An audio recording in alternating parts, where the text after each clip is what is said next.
Baik, terima kasih ya Bu Amir. Eh, ini jadi masukannya sharing ya Pak terkait apa, eh, kebijakan terkait online ini ya. Memang pada dasarnya yang terbaik itu tetap offline.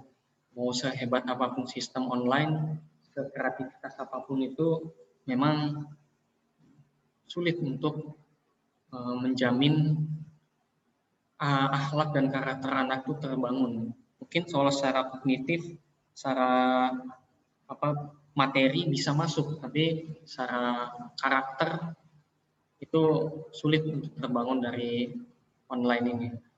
Karena memang kita tidak bisa juga memang dari sekolah. Menurut dari info dari Abi Amir juga, sekolah kita pun juga tidak bisa ya untuk menjalankan pembelajaran di sekolah karena ada teguran-teguran. Mungkin kita kembalikan kepada pembelajaran home visit ini, insya Allah bisa menjadi langkah ikhtiar kita untuk bisa tatap muka antara murid dan guru agar bisa lebih terbangun karakter dan akhlak ini. Terima kasih untuk Abu Amir. Mungkin ada lagi, Ayah Bunda, sebelum akan kita mulai kali ini.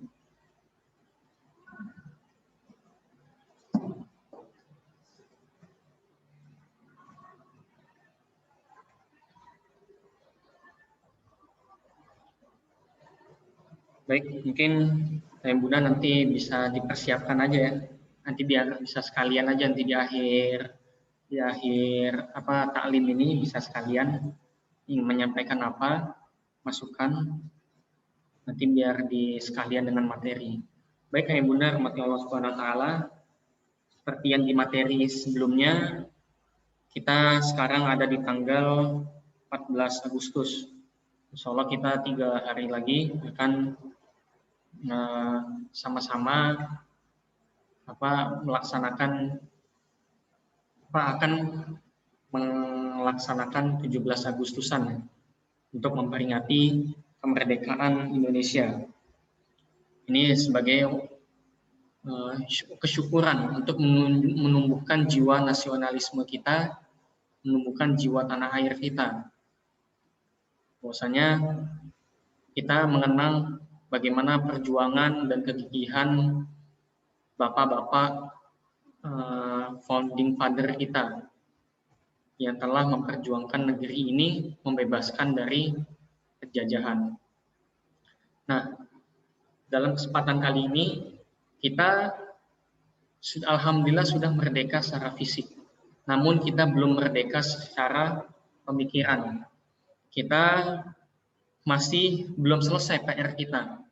Walaupun kita tidak terjajah secara fisik, kita tidak ada perperangan ataupun tidak ada tawanan apapun, namun pemikiran kita, diri kita ini masih perlu berperang melawan pemikiran-pemikiran jahat ini yang sedang kita alami.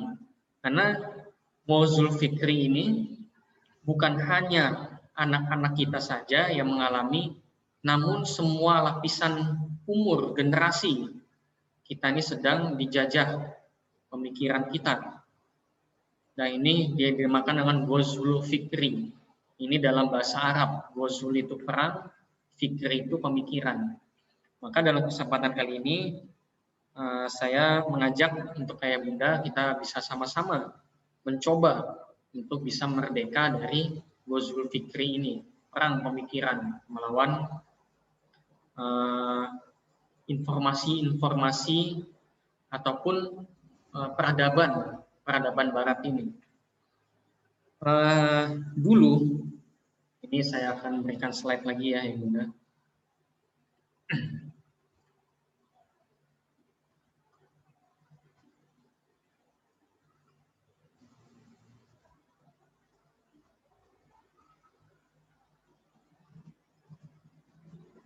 Nah, di sini ya, ini saya Bunda lihat. Dulu saya coret-coret dulu.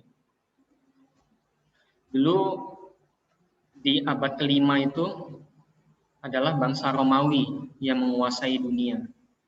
Hingga muncullah Nabi Muhammad SAW, yakni di abad 6 Masehi. Nabi Muhammad SAW di abad ke-6 ataupun di tahun 600 Masehi, itu Nabi Muhammad menjadi nabi dan juga pindah ke Madinah menjadi seorang presiden, menjadi seorang jenderal, menjadi seorang kepala, dan segala-segalanya, kecuali Tuhan ya Bunda ya. Walaupun bagaimanapun Nabi Muhammad tetap menjadi seorang nabi. Disinilah awal mula Islam mulai menapaki mulai mewarnai dunia di abad ke-6 ini. Kita bisa sama-sama mempelajari sejarah bagaimana dulu ini di masa-masa ini semua ya Bunda, sampai ke abad 15. Ini kita adalah perang fisik di masa-masa ini. Maka kurang lebih kalau kita tarik dalam sejarah sekitar ada 10 abad ataupun 1000 tahun ini kita perang fisik. Perang yang mana kita bisa mendapatkan kekuasaan, mendapatkan pengakuan apabila kita menang secara perperangan. Nah, kita bisa melihat bagaimana umat Islam itu kalau dalam berperang itu sangat kuat ya Bunda. Kita melihat bagaimana dalam perang perang Badar, umat Muslim hanya jumlahnya 300 melawan orang musyrik 1000, itu umat Islam bisa menang. Allah. Ini biiznillah. Kemudian dalam perang Uhud pun juga sama.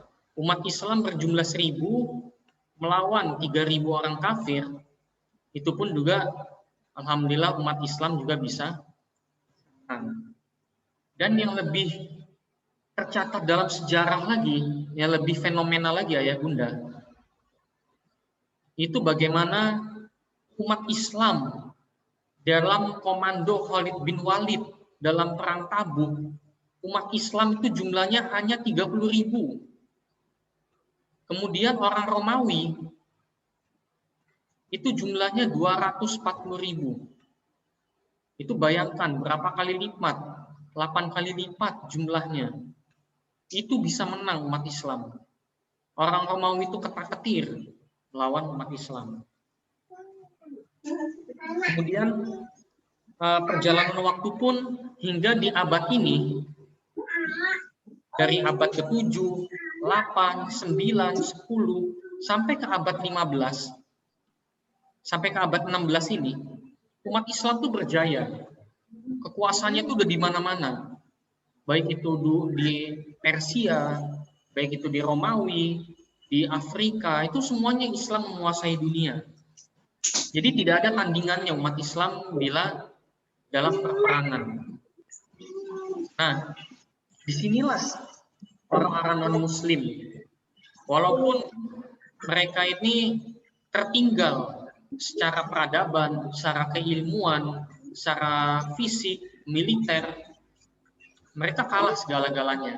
Dan dari sinilah mereka mulai berbenah di abad 16 ini. Renaissance, itu adalah zaman kebangkitan. Mereka mulai berbenah di masa ini. Apa yang harus kita lakukan? Ternyata mereka ini sudah mengetahui umat Islam ini tidak bisa dilawan secara fisik.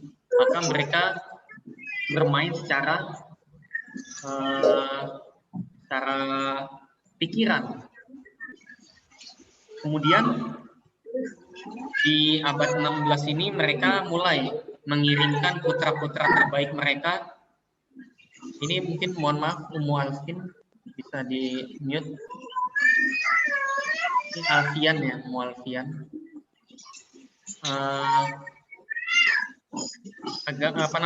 Mereka mulai bangkit dengan mengirimkan putra-putra terbaik mereka menyekolahkan kepada guru-guru kita, ulama-ulama kita.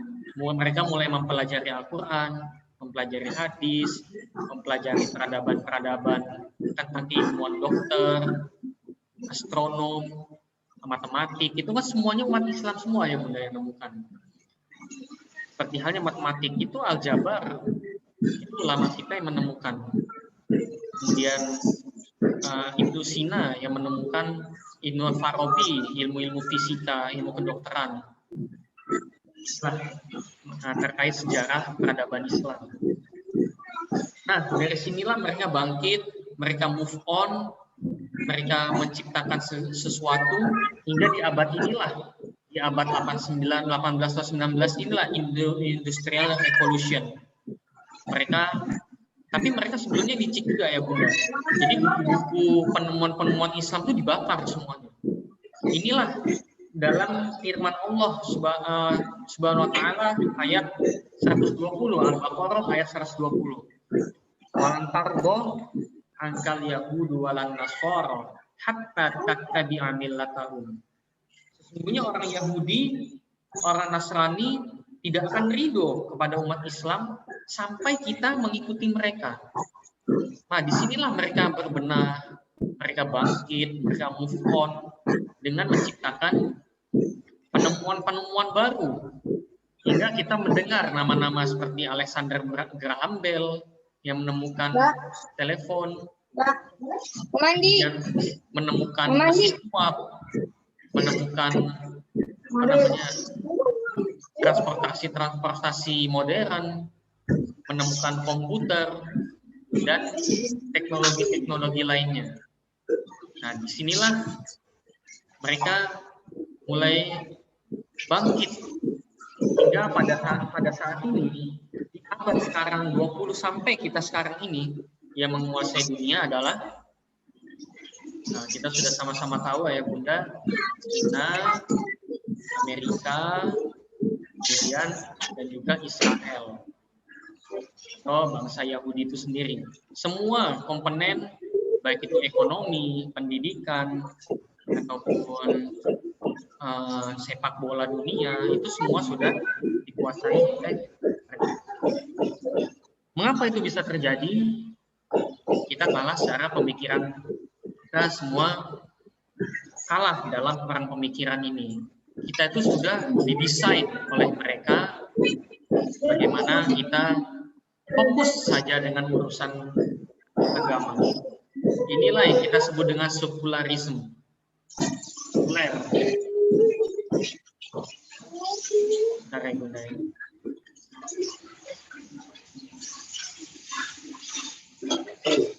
Nah, kita sudah sekuler. Kita ini jangan sampai terjebak dalam sekularisme ini. Yaudah, kerja aja. Udah, kamu nggak usah mikirin yang lain. Kamu ustadz, udah, tugas kamu di mimbar aja. Kamu dokter, yaudah, kamu mengobati aja pasien. Jadi kita itu sudah dipisahkan antara agama dan dunia.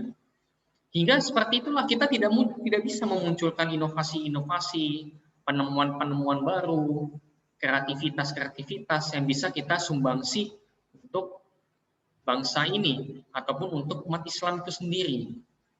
Nah, inilah yang kita bisa harus move on. Saya masih ingat dulu nasihat kiai saya, Kiai Haji Hasan Abdullah Sahal.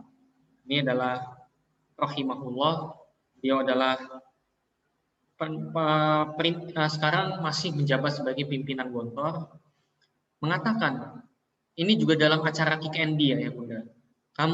Nasihat saya untuk umat Islam, untuk umat Islam ataupun untuk umat Indonesia ini, bangsa Indonesia ini, apapun profesi kalian, jadilah orang yang baik. Kamu jadi polisi, jadilah polisi yang baik. Kamu jadi dokter, jadilah dokter yang baik. Kamu menjadi bos, manajer, jadilah manajer yang baik. Kamu menjadi ibu rumah tangga, jadilah ibu rumah tangga yang baik. Kamu menjadi karyawan, jadilah karyawan baik. Makna baik ini sangat luas maknanya. Baik itu amanah, baik itu dia berdakwah, baik itu dia melawan kezaliman, melawan hal yang batil, mempertahankan yang hak. Jadi insya Allah kalau semua kita adalah orang yang baik, maka kita bisa umat Islam ini maju. Ada juga penulis buku Limadza taqaddamal kafirun wa ta'akhkhara muslimun. Mengapa umat Islam ini tertinggal dan orang non-muslim ini bisa maju? Nah, itu sangat panjang lebar ini pembahasannya. Intinya bagaimana solusi untuk mengatasi ini semua dengan permasalahan-permasalahan yang ada. Yang pertama, kita harus menghilangkan rasa takut kita kepada selain Allah. Kita ini hanya takut pada Allah. Intinya kita ayah bunda yang dirahmati Allah Subhanahu wa taala, kita kembali lagi kepada Al-Qur'an dan As-Sunnah. Kita kembali lagi kepada Al-Qur'an. Kalau Al-Qur'an sudah menasihati kita A, ya kita ikut. Kalau Al-Qur'an hadis menasihati B, C, D, kita ikut. Nah, walaupun terkadang dalam prakteknya sulit untuk kita realisasikan, ini memang nyata dan real. Kalau bagaimanapun kita hendaklah tetap takut pada Allah Subhanahu wa taala. Kita menguatkan iman kita kembali. Ya, ini banyak realita yang terjadi. Mungkin kita secara teori mengatakan tidak, tapi kalau nanti sudah dalam lapangan, itu disitulah iman kita diuji. Mungkin salah satu ayah bunda bekerja di suatu instansi. Pilihannya, kamu mau lepas jilbab atau dipecat. Nah, ini kan pilihan yang sulit. Mungkin ayah bunda berpikir, saya memiliki 3 anak. Apalagi mungkin ayah bunda single parent. Aduh, bagaimana ya? Di lain sisi, kalau saya dipecat, saya tidak ada pemasukan. Anak saya bagaimana sekolahnya? Kemudian anak saya mau makan apa ya? Atau nanti bayar kontrakan gimana ya? Bayar cicilan gimana ya? Nah, tapi di lain sisi, dalam pekerjaan itu ayah bunda tuh disuruh melepas jilbab. Dan ini kan nyata banyak sudah kasusnya. Di instansi-instansi yang mewajibkan karyawan-karyawannya melepas jilbab. Nah, disinilah keimanan diuji. Jadi ayah bunda lebih takut pada bos atau lebih takut pada Allah. Ini pilihan yang sulit dalam realita lapangan. Begitupun dengan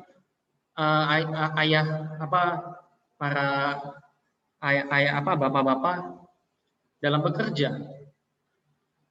Di lain sisi ada uang sisa dalam kegiatan.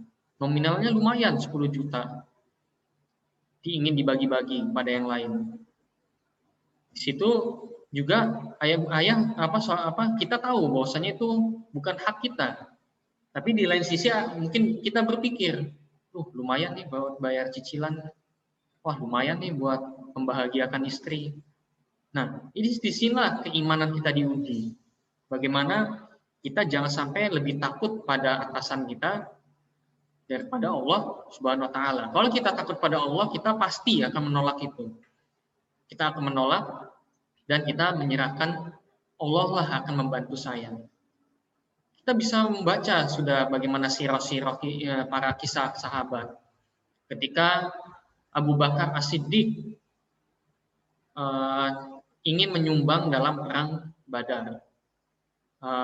Kemudian Utsman bin Affan menyerahkan 1/4 harta yang dia miliki. Kemudian Umar bin Khattab nggak mau kalah. Umar bin Khattab menyumbang setengah dari hartanya untuk perang tersebut untuk Islam.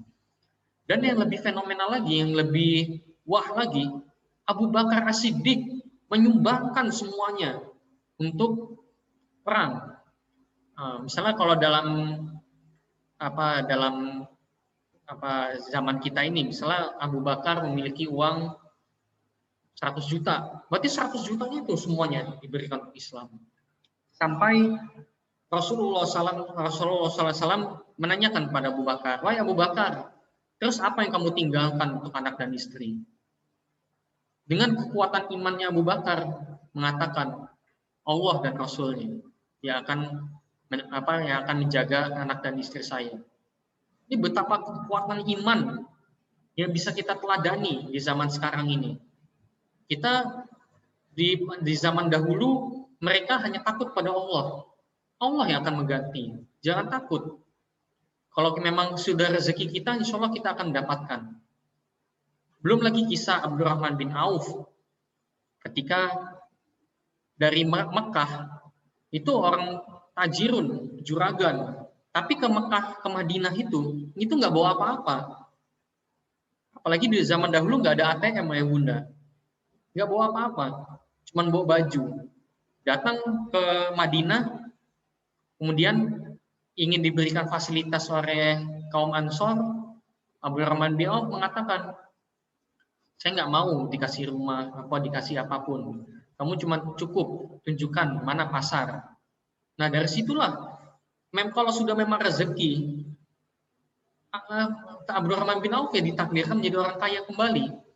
Kemudian ada yang kisah Abdurrahman bin Auf, dia merasa, saya merasa nggak enak nih jadi orang kaya, nanti dihisapnya sulit.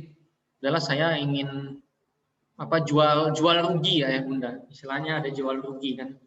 Abdurrahman bin Auf ini memiliki kurma, mungkin ayah bunda sudah tahu ceritanya, ingin ditukar dengan kurma busuk, ya tentu kan rugi.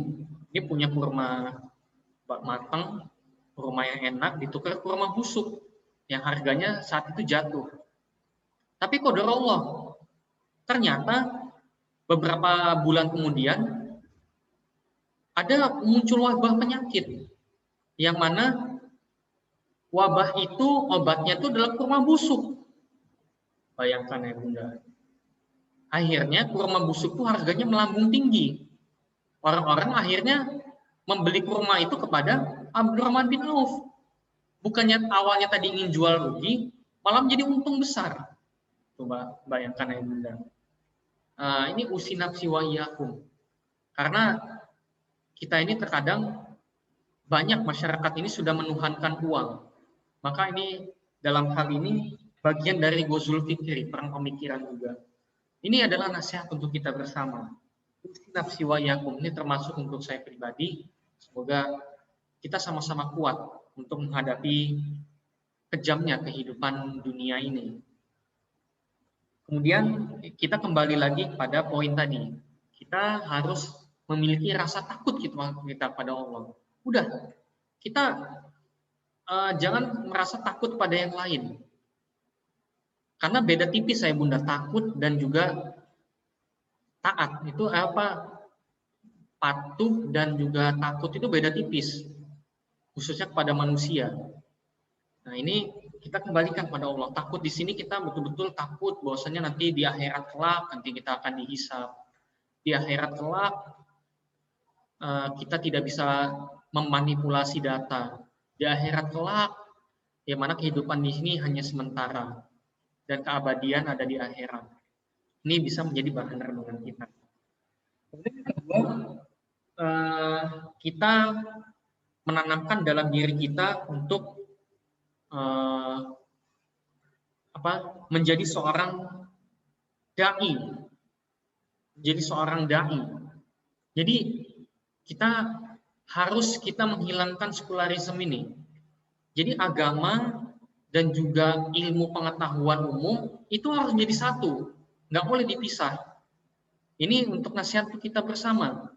Jadi apapun profesi ayah bunda, tetap memiliki hak untuk berdakwah.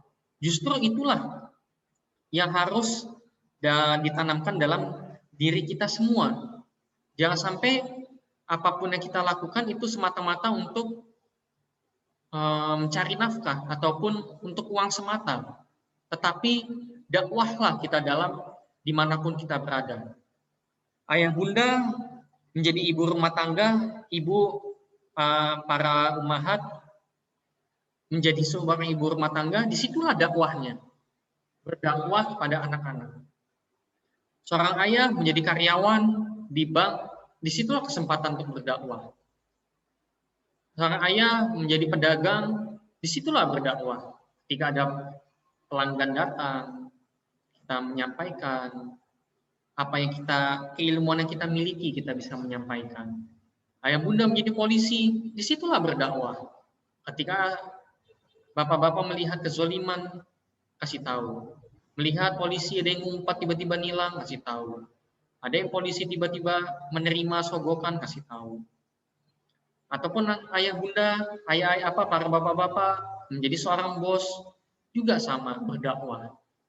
Apalagi menjadi bos ini lebih mudah lagi, ayah bunda mewajibkan karyawannya sholat duha atau mewajibkan karyawannya sholat 5 waktu di masjid. Ini kan tentu menjadi ladang dakwah bagi ayah-ayah yang menjadi seorang manajer atau mungkin seorang bos dalam suatu tempat. Dan contoh-contoh lain, begitu pun dokter ini juga sama.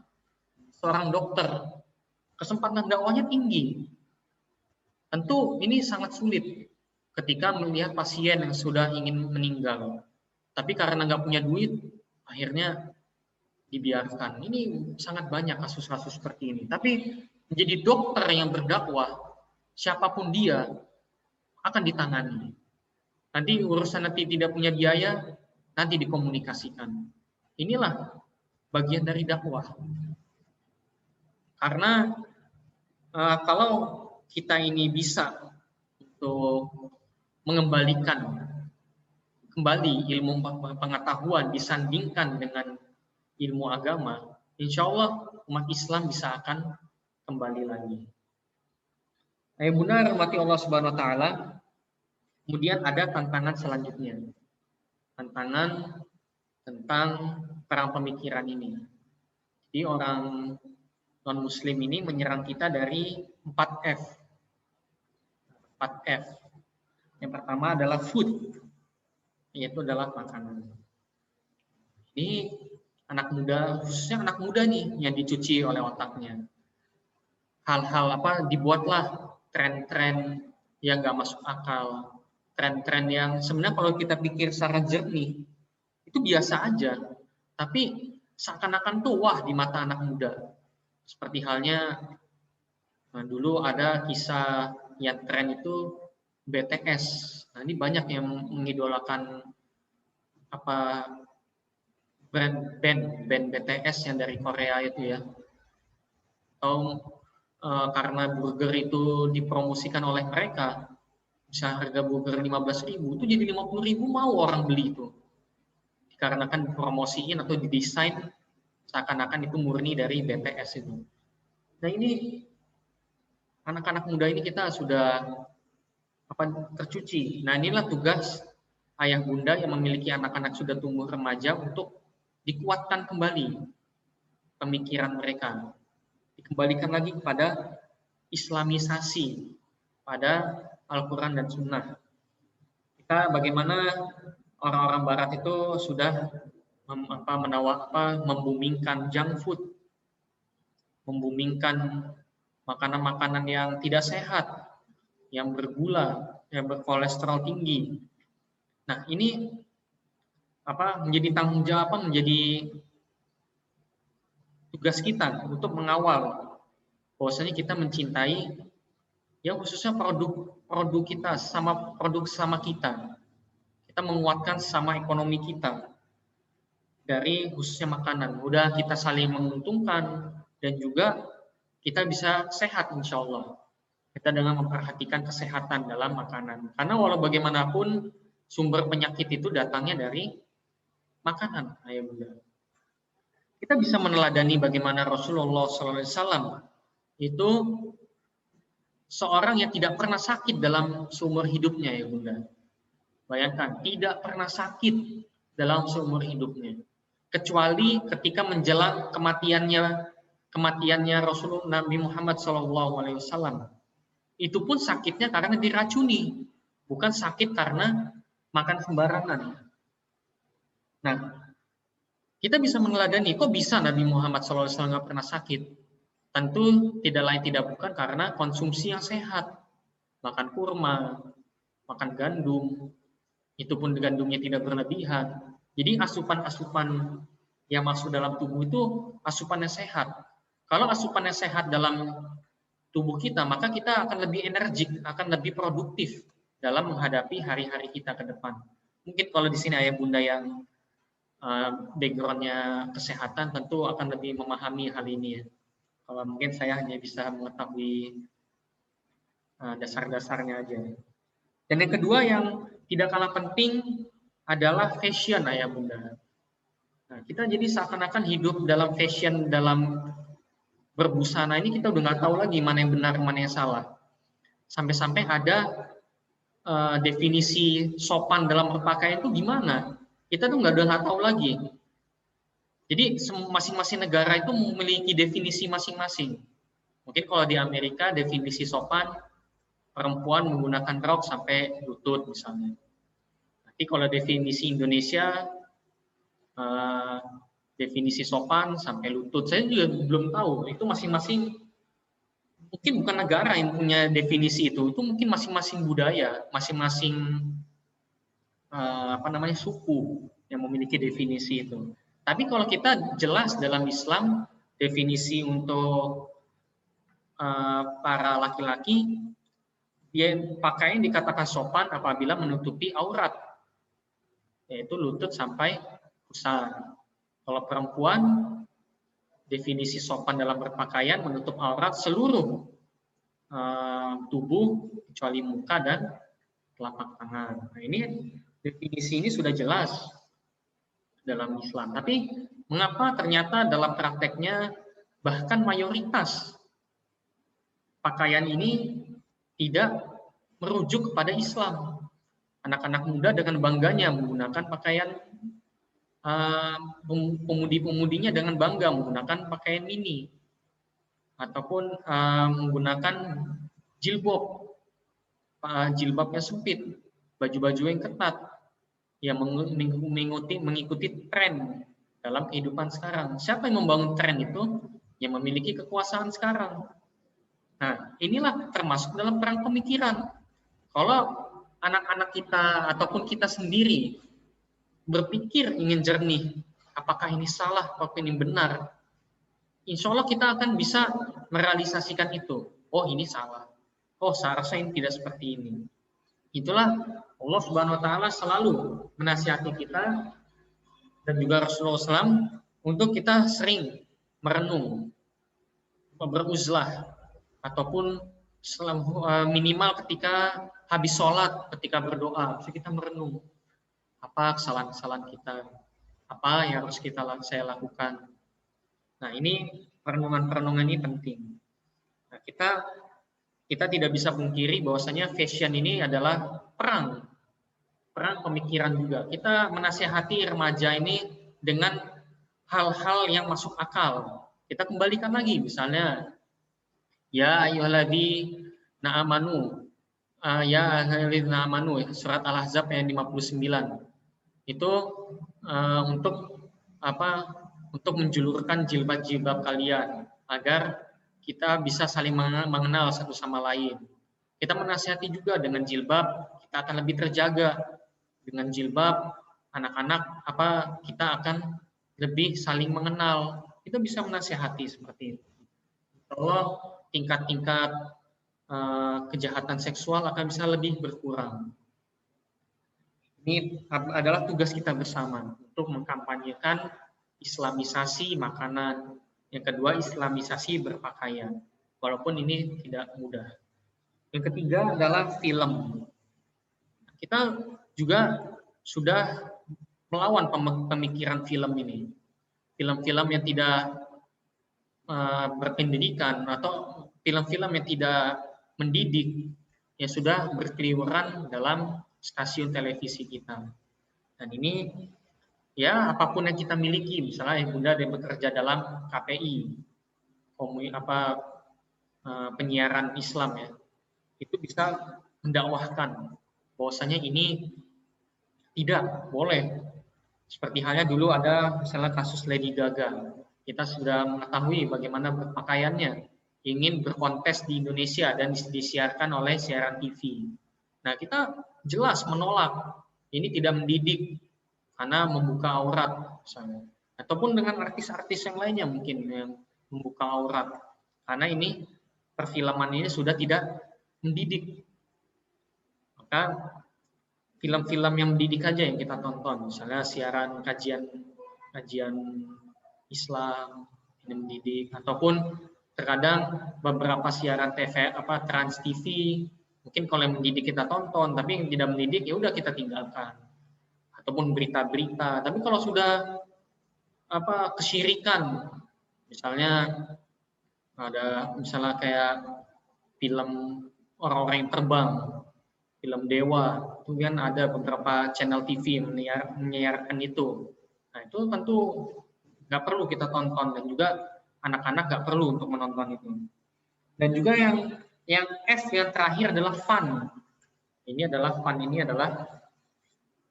kesenangan bersenang-senang. Nah ini fun ini kan banyak, ada alkohol, narkoba, game. Nah ini adalah musuh bersama. Ini adalah tantangan yang sangat berat untuk kita lawan perang pemikiran. Karena kita manusia itu bukan hanya pemikiran yang harus kita pahamkan, tapi hatinya juga. Karena mereka keterangannya sudah tahu, oh narkoba ini berbahaya, merusak tubuh. Tapi di lain sisi mereka sudah candu, atau di lain sisi mereka depresi. Maka inilah namanya dakwah itu tidak ada yang mudah ya Bunda. Perang Ghazul Fikri 4F, makanan, food, fashion, berpakaian, F, film, dan juga yang keempat fun. Dan juga ada 5S yang perlu kita juga lawan pemikiran-pemikiran ini. Yang pertama song. Ini adalah lagu. Nah, ini tentu lagu-lagu yang lagu-lagu yang ada kesyirikan ataupun lagu-lagu yang tidak mendidik, ini juga bisa kita kampanyekan. Kemudian juga sport, S, olahraga. Jangan sampai dengan olahraga kita melupakan sholat, melupakan kita untuk menuntut ilmu. Kemudian smoke, rokok. Nah ini juga adalah tantangan kita. Yang keempat adalah sains. Ini ilmu pengetahuan tadi ya Bunda. Ilmu pengetahuan harus disisipi dengan ilmu-ilmu Islam. Dan juga S yang terakhir adalah seks. Ini juga tugas kita bersama, apalagi anak-anak ayah bunda yang sudah tumbuh remaja. Ini tentu seks ini mungkin bukan kapasitas saya untuk mengomongkan ini ya. Mungkin bisa pakar psikologi. Bagaimana cara menangani anak-anak yang sudah tumbuh dewasa, yang sudah komunikasi antara ayah dan bunda untuk membicarakan hal ini agar mereka tidak mencari referensi yang lain, sehingga nanti mereka akan terjerumus pada kemaksiatan. Kemudian Bunda yang dirahmati Allah Subhanahu Wa Taala, kemudian yang tidak kalah penting adalah pemikiran tentang pemahaman, misalnya kayak Syiah, ada liberalisme, kemudian ada kapitalisme. Ini tentu semua pemikiran harus kita lawan, minimal dari lingkungan kita dulu. Misalnya nih, ada kapitalisme. Kapitalis itu kan adalah yang kaya akan berjaya, yang miskin akan tertindas. Itu kan kapitalis ya Bunda. Nah, kita di Indonesia pun ya sudah menjadi negara kapitalis. Kita bisa melihat bagaimana orang kaya banget, orang miskin yang miskin banget dan banyak. Nah, kita pelan-pelan merangkul semuanya. Kita menghilangkan. Jadi jangan sampai wah Indonesia sudah kapitalis, adalah saya egois sajalah, saya fokus sajalah untuk keluarga saya. Nah ini kita sudah memiliki pemikiran yang tidak dicontohkan oleh Rasulullah SAW. Bahwasanya kita harus berdakwah, harus melihat kezaliman, kita berusaha untuk merubahnya. Walaupun ya kenyataannya sudah seperti ini, ya kita berusaha. Jangan sampai kita menjadi orang egois. Kita harus berusaha merangkul misalnya. Bagaimana saling membantu. Nah ini juga kita bisa minimal memahamkan pada anak-anak kita. Nah suatu saat kalau kamu nanti sudah kaya raya, kamu jangan lupa ya sama orang yang sedang kesulitan. Ketika ada seorang yang sulit, mohon dibantu. Ketika ada teman kamu yang membutuhkan bantuan, dibantu. Nah ini menghilangkan jiwa kapitalis dalam diri anak-anak dan juga untuk diri kita juga. Dan yang tidak kalah penting adalah liberal, pemikiran liar. Ini berat ini. Misalnya nanti coba beberapa ayah bunda bisa menanyakan anak-anak ayah bunda, nah kira-kira semua agama sama nggak? Semuanya agama itu baik nggak? Yang bisa mengantarkan surga? Nah ini bahaya. Ketika nanti misalnya suatu saat kita nggak tahu ya kalau nanti anak ayah bunda nggak diemaki lagi, nanti sekolah di mana. Kemudian nanti ada yang mengatakan, oh semua agama sama. Nah ini pemikiran harus kita lawan. Jangan sampai, oh iya juga ya, kan umat Hindu mengajarkan kebaikan. Umat Buddha juga sayang dengan hewan. Orang Kristen juga sama, mengajarkan kebaikan, harus saling toleransi. Wah iya benar juga, berarti sama. Nah ini bahaya, liberal, pluralisme, ini belum lagi kayak gitu. Ini harus dikembalikan. Begitupun ada Syiah, ini wah ya Allah, Masya Allah. Ini kita nauzubillah min dzalik. Sudah banyak carut marut zaman fitnah. Ya tugas kita itu nggak akan selesai ya bunda. Tugas kita tuh sangat panjang. Dakwah ini tidak akan ada selesainya. Maka dari itu ayah bunda rahmati Allah Subhanahu Wa Taala, dalam kesempatan terakhir ini solusinya untuk mengatasi itu semua kembali lagi kepada Al-Quran dan juga hadis Nabi Muhammad SAW. Dan juga sebagai motivasi kita merenungi kembali sabda dari Rasulullah SAW, kullukum ra'in wa kullukum mas'ul an ra'iyati. Semua kita itu adalah pengembala ataupun orang yang bertanggung jawab, orang yang dikasihkan amanah. Wa kullukum mas'ul an ra'iyati. Dan setiap kalian akan ditanya, akan dipertanyakan apa yang kalian lakukan dengan amanah tersebut. Maka di sini saya tanya ayah bunda, apakah di sini ayah bunda yang tidak memiliki amanah? Tidak ada. Semua ayah bunda memiliki amanah. Jadi seorang ibu memiliki amanah untuk merawat anak. Jadi seorang istri memiliki amanah untuk melayani suami. Jadi suami memiliki amanah untuk menjadi pemimpin rumah tangga. Jadi mencari nafkah. Apalagi suami ini sangat banyak amanah-amanah dan tanggung jawab yang dibebani kepada kita. Nah, semua itu akan dipertanyakan nanti di akhirat kelak.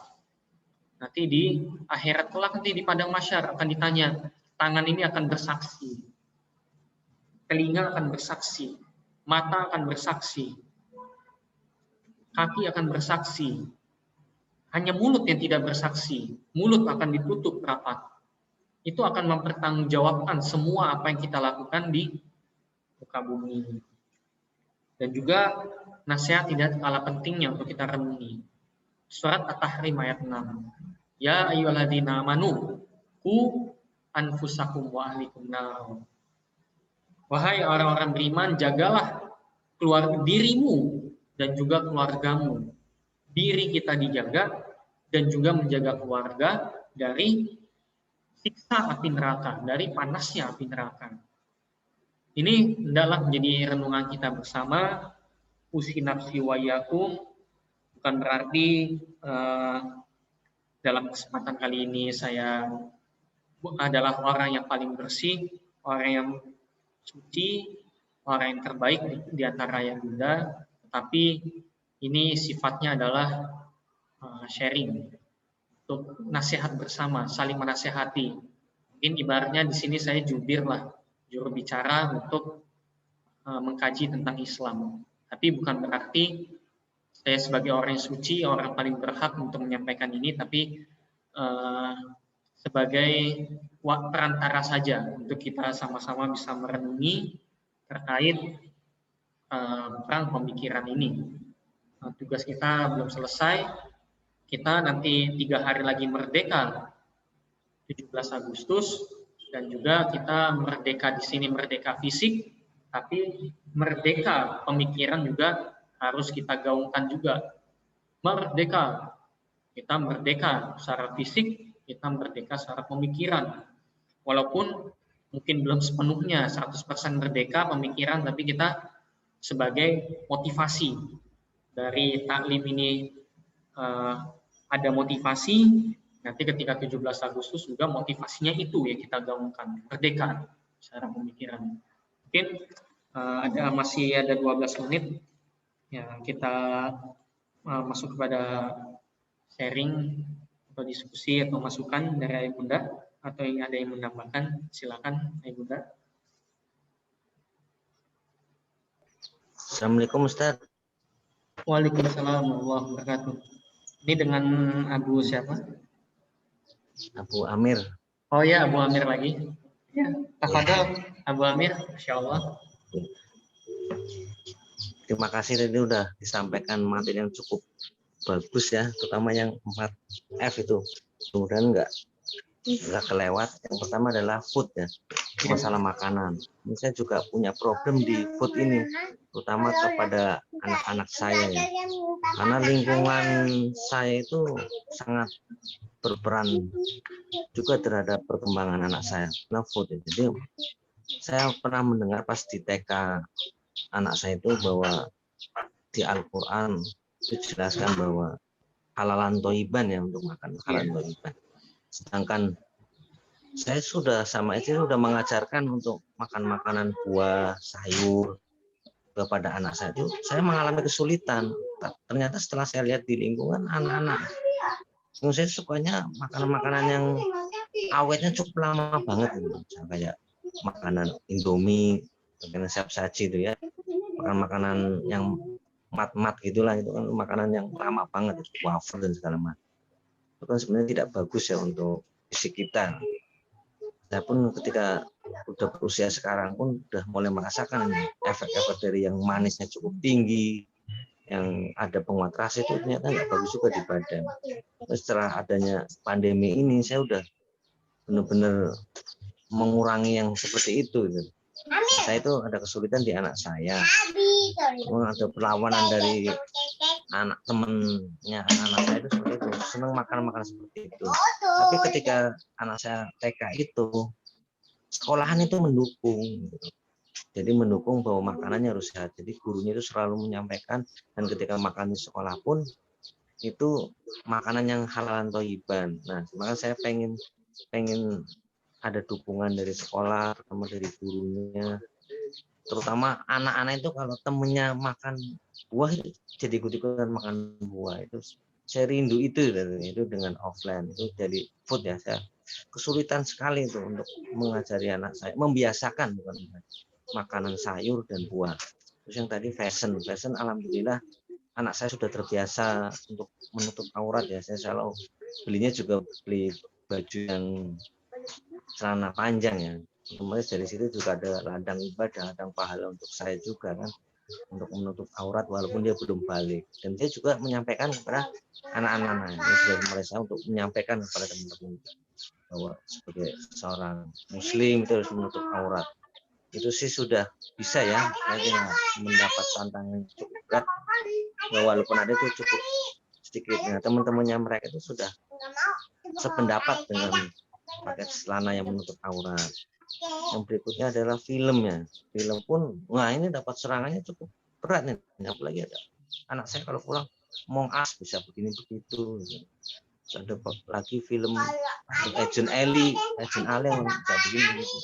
Saya bilangin, nak, kamu kan sudah ditontonin film Ibrahim itu lebih hebat. Ngapain aja nggak mampu bakar, itu harus izin Allah. Nabi Isa coba bisa menghidupkan orang yang meninggal. Terus saya kasih masukan lagi, Nabi Muhammad bisa membelah bulan. Ada nggak Spiderman, Batman yang bisa membelah bulan? Terus Nabi Nuh bikin kapal yang cukup besar sampai sekarang pun saya nggak ada tandingannya. Titanic aja hanyut, kebelah di lautan, tenggelam. Kapalnya Nabi Nuh itu dari 3 tingkat, bawahnya hewan-hewan terus disusul sampai atasnya itu manusia, itu bisa bertahan. Itu juga atas izin Allah dan banyak cukup baik. Saya selalu kasih masukan seperti itu. Nah, di samping itu adanya suatu sistem yang kayak saya di lobby itu disetelin film-film yang iklannya menjerumuskan, iklan yang menampakkan aura, terus iklannya makanan-makanan yang tidak baik, halalan thayyiban, itu dari film. Nah, saya pengen ada dukungan juga dari sekolah, dari gurunya untuk menyampaikan kepada anak bahwa film yang seperti itu tidak baik, baik ditinggalkan. Makanya saya arahkan, nak main sepeda aja lah daripada nonton filmnya enggak jelas. Ajak teman-temannya itu naik sepeda, jangan nonton HP, naik sepeda itu sehat. Rasulullah juga selalu olahraga terus. Anak saya udah mulai ajak teman-temannya itu naik sepeda.